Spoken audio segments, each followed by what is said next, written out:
السلام عليكم يا طلاب. وعليكم السلام ورحمة الله وبركاته. كيف حالكم؟ بخير الحمد لله. كيف الدراسة؟ الدراسة جيدة. اجلسوا. شكرا يا أستاذ.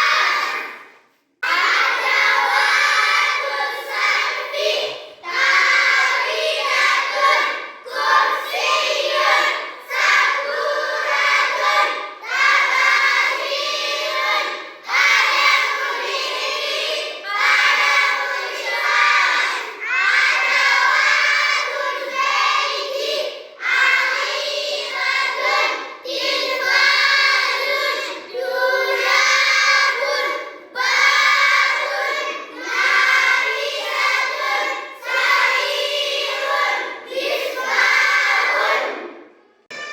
السلام عليكم ورحمة الله وبركاته يا طلاب. وعليكم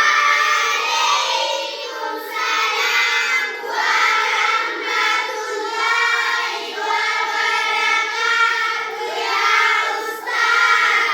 ليس الجمال بالأصوات تزيننا، إن الجمال جمال العلم والأدب. كيف حالكم؟ بخير الحمد لله. كيف الدراسة؟ الدراسة جيدة. اجلسوا. شكرا يا أستاذ. أنا أحب بيتنا لأن فيه جدنا، وفيه أمي وأبي، وفيه أختي وأنا، وحوله حديقة أشجارها تظلنا، وجارنا نعزه كأنه أخ لنا، وبيتنا نحله لأن